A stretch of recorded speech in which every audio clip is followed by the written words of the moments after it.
אדוני נשיא ארצות הברית, הגברת ניקסון, אורחים נכבדים, ברוכים הבאים בשם השלום. Your visit to our country is an occasion of joy as well as of great significance for us. The United States has stood by the side of Israel from the day of her rebirth as a sovereign state. Throughout the years, the great American people have demonstrated their friendship. In hours of trial, we have enjoyed your sympathy and support, just as we always have benefited from your nation's generosity in helping us to advance our country and to bring a better life to our people. You personally, Mr. President, have demonstrated in a singular manner your amity and your constant readiness to come to our assistance. We shall never forget, Mr. President, that you stood with us in hours of grave perils as well as in days of opportunity and hope. And today, our hopes are that our people gathered from the four corners of the earth after centuries of persecution and decades of wars will be able to live as free men in peace and security. We are grateful to our great sister democracy and to you, Mr. President, for all that has been done and is being done to strengthen us in our national rebuilding. You will have some opportunity to observe for yourself what has been accomplished in transforming this once barren land into a fast developing and vibrant country. We know that you, Mr. President, regard the mission of peace in this area as an essential ingredient of the wider endeavor to build a world of structure of peace. On behalf of the government of Israel and the people of Israel, and in the spirit of the profound friendship between our nations, I bid you Baruch haba. Well, Mr. President, Mr. Prime Minister, Your Excellencies, distinguished guests, ladies and gentlemen, it is for me, as I'm sure all of you can imagine, a very great moment to be standing here, as the President has indicated, as the first president to be here in Israel.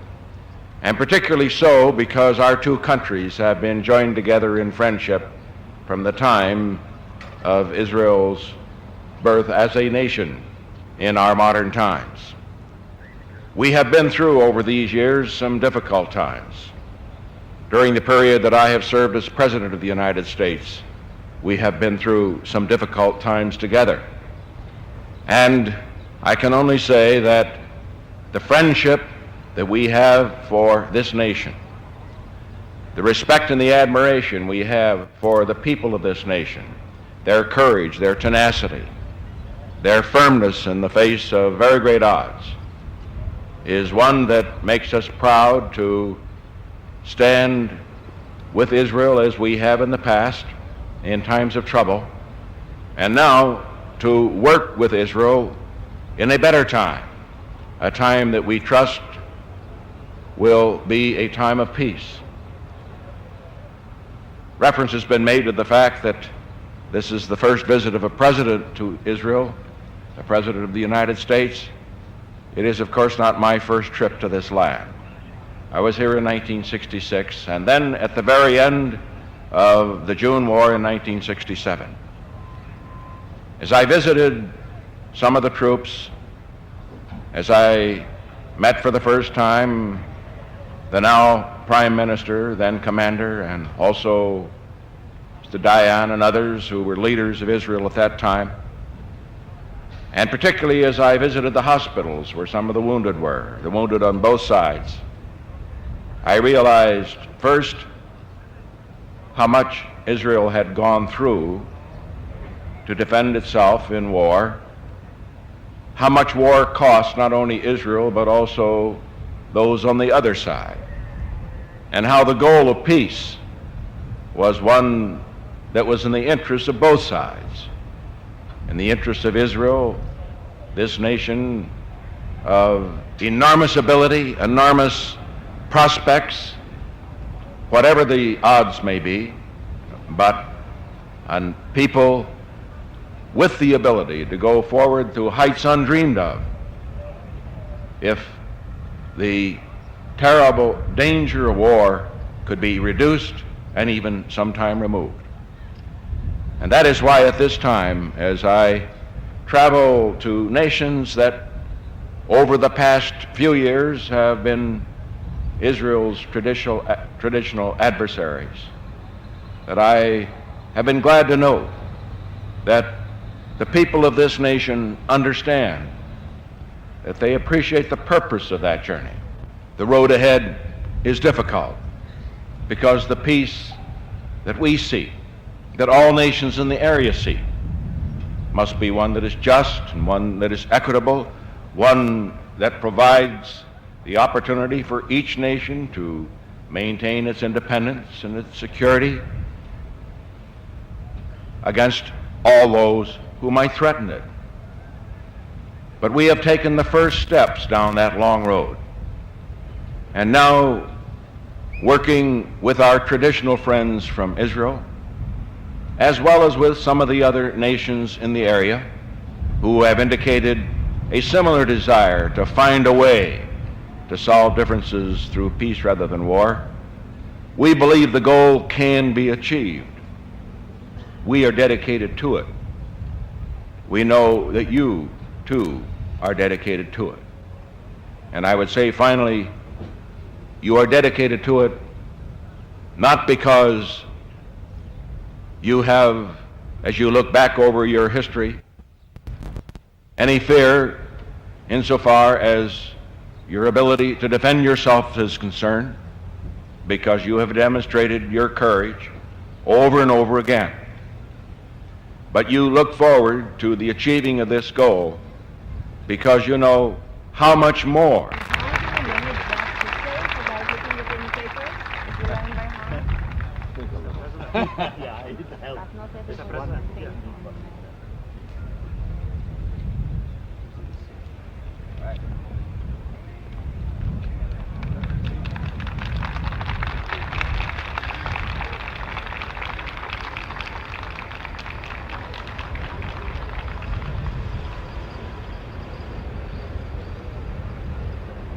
גברת ניקסון, מזכיר המדינה, אורחים נכבדים, ברוכים הבאים.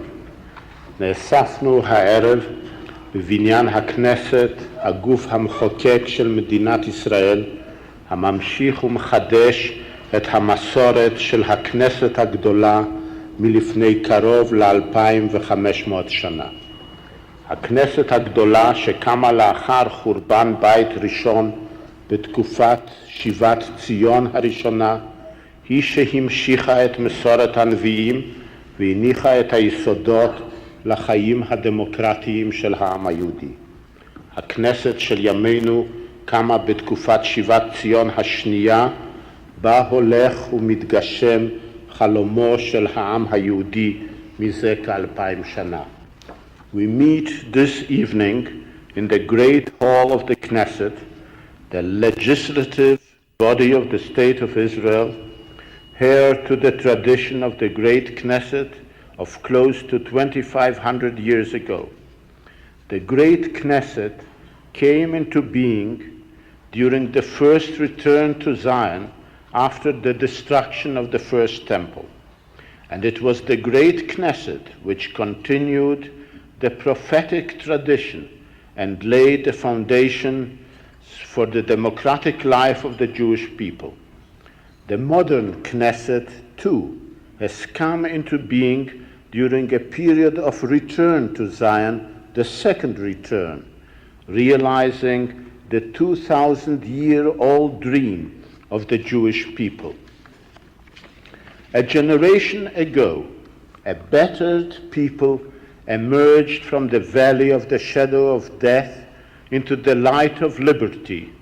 Here, where Jewish peoplehood was born, where our lawmakers proclaimed the biblical ethic, where the prophets spoke their immortal message, here did we, the surviving sons of that people, rekindled the torch of national independence, thereby ending 20 centuries of exile. Mr. President, welcome to you and to all your distinguished fellow Americans who are with you. Your presence here tonight is a magnificent personal expression of that understanding and friendship, making this an exalted moment in the history of the American-Israeli relations. And whilst the difference between our countries in size and age are great, this has not hindered the intimacy of our peoples. This is surely so because our human purpose as nations rests upon deep affinities of ideal and experience. Both our lands are built upon immigration. Our founding fathers, yours and ours, had a vision of haven for homeless and helpless. At the entrance to your major harbor stands the Statue of Liberty, and at the entrance to ours, a refugee immigrant barge. Both are symbols of the concept of countries built by those who entered destitute by the oppressed and the persecuted. The American people can surely grasp the meaning of our ingathering of exiles and the intensity of our compulsion to create here, in the land of our heritage, a small place under the sun where we may live our own lives in freedom, according to our own needs, our own will, and our own choice. Of the arduous fight against nature, the edifice in which we are here assembled this evening, the Knesset, symbolizes what is most significant in our common traditions, our democracies. Their paths lead back to these ancient hills and cities, holy to three great faiths, where man first proclaimed the dignity of man created in the image of God, where human life was declared a sacred absolute, where nations were urged to beat swords into plowshares, where man was enjoined to work to earn his bread, but should not live by bread alone, and where the rights of all men were respected. How consciously did the American fathers of the Revolution dedicate themselves to this moral system to which the land of our ancestors gave birth. American democracy and Israeli democracy are alive and vibrant because they cling tenaciously to these eternal truths of social and international justice. Peace, Mr. President, was and remains our cherished goal. We are not a martial people. Our legendary heroes are prophets and scholars. We are the authors of mankind's oldest Pacific tradition. Make peace and pursue it, declared the psalmist. I can therefore assure you, on behalf of the government and the people of Israel, that we are eager to pursue the path of dialogue and negotiations which you are endeavoring to bring about between ourselves and our neighbors. May your effort prove to be a new and shining chapter in the history of our relations, which stretches back to the earliest days of our struggle for freedom, of our self-defense, and of our striving to build in peace.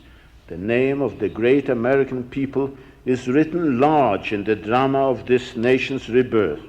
I here must make mention of the Jewish community of the United States, with whom we share profound ties of faith and spiritual attachment, a community that has generously assisted us in meeting the welfare needs of our homecoming people. Mr. President, we have had to do so much in so little time. And while we have been building, we have had to sacrifice much to safeguard our freedom. Certainly, in this we shall never falter.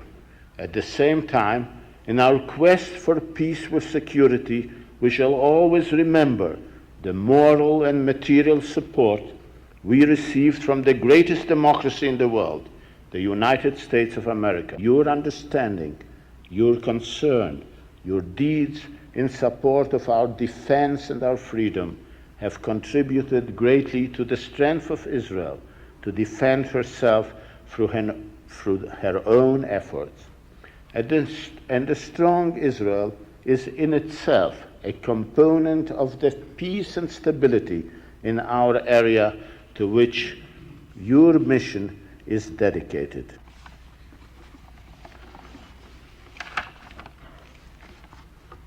Ladies and gentlemen, I ask you to raise your glasses to drink to the health of an outstanding statesman and world leader whose contribution to build a better world and to bring peace has brought hopes to our whole generation.